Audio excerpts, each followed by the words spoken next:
Alors, frères et sœurs, est-ce qu'on m'entend? Ouais. Alors, c'est ouvert, mais c'est pas fort. Ok, good. Alors, frères et sœurs, aujourd'hui, je nous invite déjà à prêter attention à la première lecture. C'est le moment de la révélation du nom de Dieu. Donc, Moïse est à la montagne, il voit un buisson ardent, c'est un feu, mais qui ne consume pas. Alors, c'est le signe d'une présence mystérieuse. Il veut s'approcher. On dit, hé Moïse, attention. Voilà, ôte tes sandales. La terre que tu foules est une terre sainte. La présence de Dieu implique donc d'abord de prendre conscience de cette distance. Il y a une distance entre moi et Dieu. J'aime toujours à rappeler, à force de tutoyer Dieu, on a fini par ne plus respecter Dieu. Donc, il y a une infinie distance. Et donc, la présence de Dieu implique une attitude de respect et d'adoration. Dieu est Dieu. Je ne suis qu'une petite créature. Entre lui et moi, il y a une immense distance. Au point où je peux même dire que je ne suis rien si Dieu ne me donne pas d'être ce que je suis. Donc, ôte tes sandales. Alors, petite indication, dans la direction spirituelle, on nous disait ça, que lorsque vous demandez, par exemple, la direction spirituelle, comme directeur spirituel, je dois ôter mes sandales. L'espace de ta vie appartient à Dieu, pas à moi, ni à quelqu'un d'autre. Ne laisse pas quelqu'un fouler aux pieds l'espace de ta vie. C'est un espace sacré. Ôte tes sandales. Donc, quelqu'un ne doit entrer dans ta vie qu'avec l'infini respect de la présence de Dieu. Parce que la terre de ta vie est une terre sainte.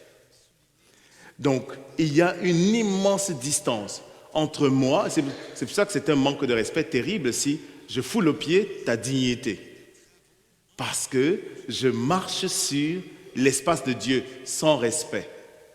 Donc, Moïse est invité puisque Dieu est là, à avoir cette attitude d'adoration, de respect. Voilà, les musulmans nous le rappellent. Les musulmans ont un grand sens de la grandeur de Dieu. La grande prière, le grand cri chez les musulmans, c'est Allahu Akbar. Dieu est grand, ce qui veut dire que je suis petit.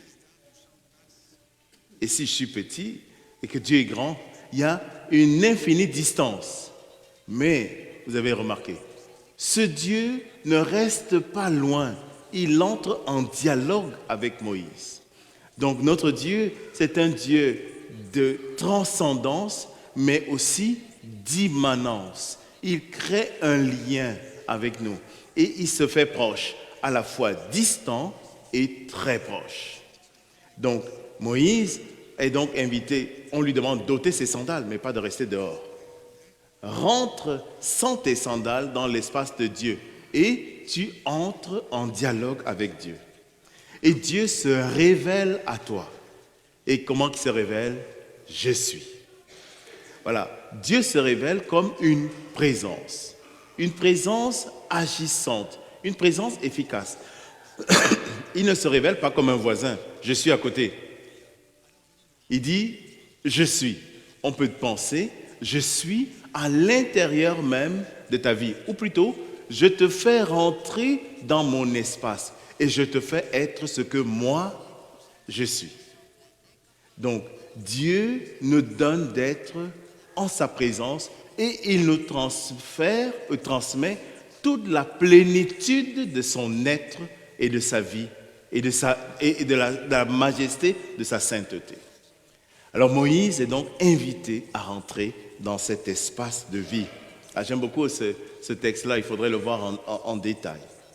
Alors, à partir de ce moment, Moïse va marcher avec Dieu. Dieu sera toujours dans sa vie. Donc, tout comme nous, depuis Noël, nous célébrons l'Emmanuel. Dieu avec nous.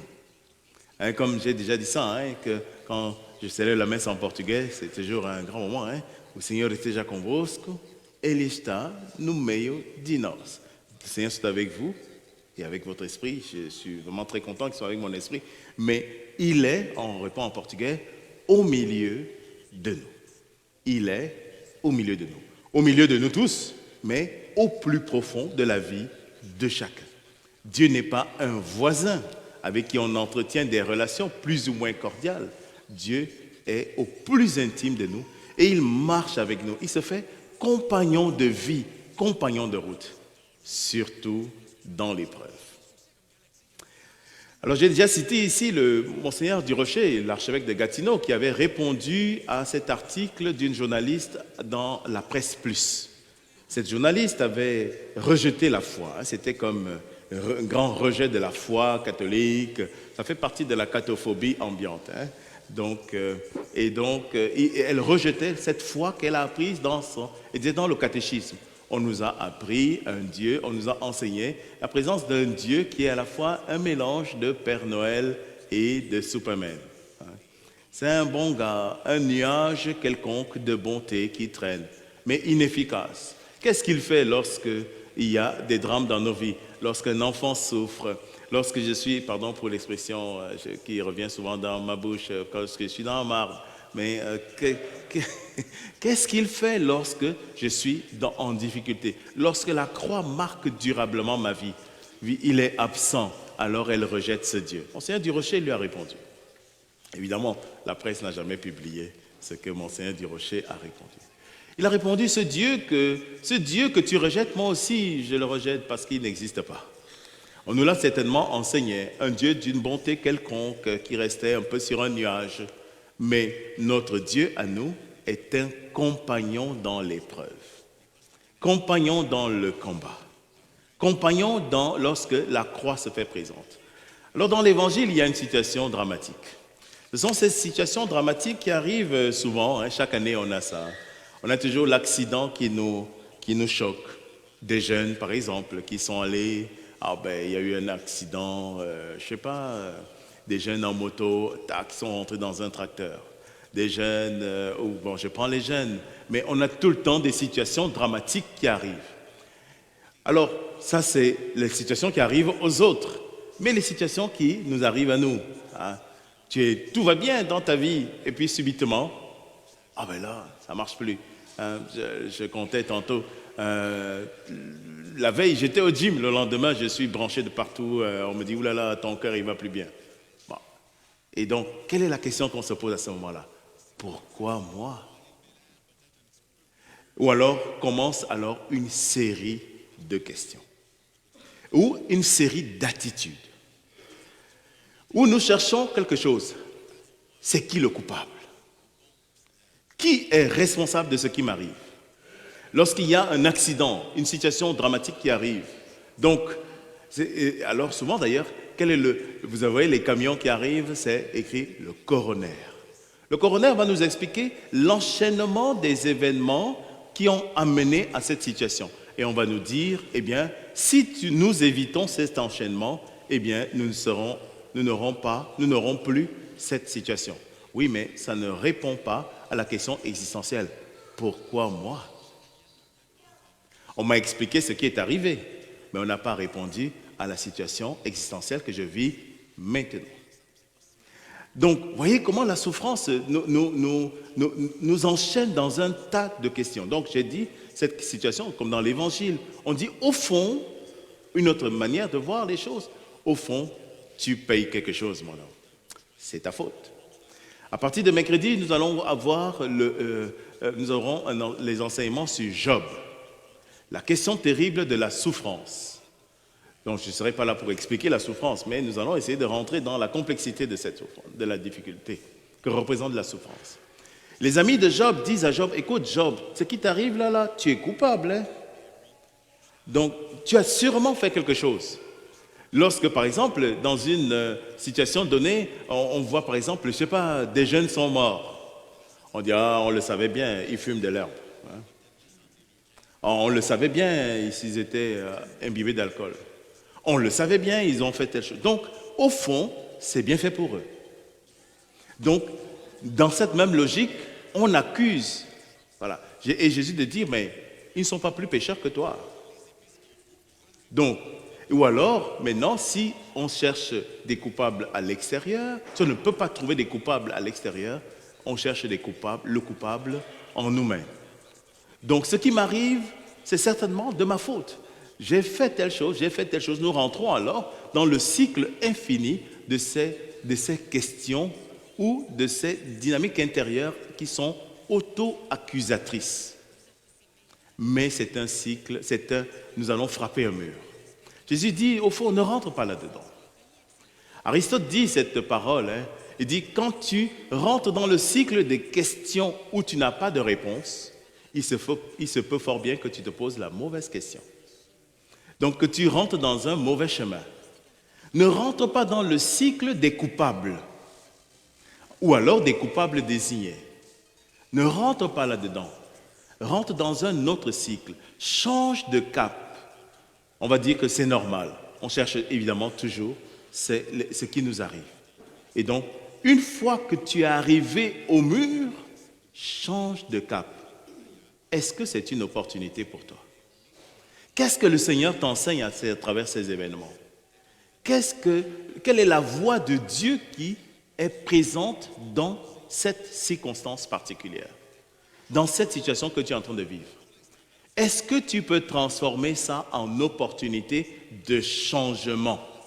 On peut faire ça, c'est bientôt les élections, on peut faire ça comme slogan d'élection. Le temps qui m'est donné, le temps, c'est l'opportunité de changement. Pas pire, je vais lancer mon parti politique. Le temps, c'est l'opportunité de changement. Le temps qui m'est donné, lorsque tout ceci arrive, ça change ma vie maintenant pour un changement. Lequel? Eh bien, demande à Dieu. Cherche avec Dieu. Le chemin de la souffrance, du coup, devient un chemin de sagesse. Et comme je dis toujours, c'est facile à dire, difficile à vivre. Monseigneur, il avait un nom terrible, Monseigneur Lacrampe, en France. Monseigneur Lacrampe avait eu cette parole. Il dit, si tu n'as pas souffert, arrête de parler de la souffrance. La souffrance est une question d'expérience. Au fond, et il racontait alors l'histoire de cet homme que lorsque des jeunes trouvent un vieillard assis dans le parc et ils se moquent de lui parce que, en fait, c'est une image. Ils ouvrent leur cœur, ils disent « Regarde comment notre cœur est beau et merveilleux ». Et le vieillard ouvre son cœur et il montre « Mon cœur, lui, il est patché de partout ». Et le vieillard de leur dire « Mais il est toujours vivant et il est plus beau ». Plus beau parce que chaque bout de souffrance montre la victoire. La victoire d'un cœur qui a souffert, mais qui, lui, continue de battre joyeusement. Et j'aimais beaucoup cette image. La souffrance vient, les drames de notre vie sont comme ce feu qui purifie l'or et révèle la préciosité de notre vie. Donc, plus nous avançons dans la souffrance, et moins nous rentrons dans le cycle de lamentation et de culpabilité, plus alors nous laissons la sagesse de cette souffrance se révéler à nous et être du coup un enseignement pour les autres. Des exemples pullulent de ça dans notre monde. Des grands exemples. S'il y a des Africains ici, vous connaissez Francis Ngannou, non? Francis Ngannou, le fameux lutteur, le combattant du UFC. Vous connaissez son histoire, comment il est passé par le désert, comment il s'est battu pour arriver là où il est. Bon, nous connaissons le champion, mais nous ne connaissons pas le parcours qu'il y a avant, le parcours terrible de cet homme qui est parti à l'aventure dans le désert du Sahara et qui est, on appelle ça chez nous les beaux-ailleurs, c'est ceux qui sont passés par la mer Méditerranée dans des aventures dangereuses, hyper dangereuses. Et puis, il a commencé à s'entraîner, il est devenu champion du monde.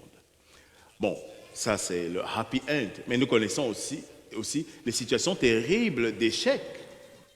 Donc, mais de toutes les façons, ce que je veux dire, c'est que nous savons que la souffrance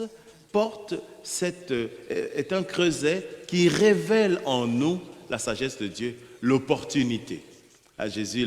Saint Paul le dit, hein, tout concourt au bien de ceux qui aiment Dieu. Tout concourt au bien de ceux qui aiment Dieu. Alors, demandons au Seigneur aujourd'hui, ou plutôt présentons-lui les drames de nos vies. Présentons-lui les situations dramatiques qu'il y a dans nos vies personnelles, dans nos vies familiales. Souvent, nous avons une vie de famille super tranquille, puis subitement arrive un drame, une maladie, un décès, on perd son travail, ou ainsi de suite. Toutes sortes de situations dramatiques. Mais qu'est-ce que nous faisons? Si nous rentrons dans le cycle de culpabilité, de culpabilisation, nous allons sûrement frapper un mur. Mais si nous transformons cela en opportunité, par la grâce de Dieu, parce que nous sommes incapables de faire cela, la souffrance a une puissance terrible d'écrasement. Je fais la publicité de mon cours, nous allons voir ça mercredi. Hein, la force d'écrasement de la puissance, de la souffrance, elle est puissante. Donc, mais toute la difficulté, c'est, voilà, comment relever la tête? Mais grâce à Dieu, Jésus est notre compagnon de route. Il nous donne la force, il te donne la main parce qu'il est au milieu de ta vie. Et il te donne la main pour que tu puisses te relever. Il porte du coup la croix avec toi. Il ne dit pas donne-moi la croix, ça va aller, repose-toi. Non, pas du tout. Il fait le chemin avec toi. Et du coup, tu grandis avec lui. Et la victoire est certaine puisque Dieu est de ton bord. Voilà, c'est facile à dire, hein? Difficile à vivre. Mais Dieu est avec nous. Il est notre compagnon de route dans l'épreuve. Et il ne nous abandonne pas. Amen.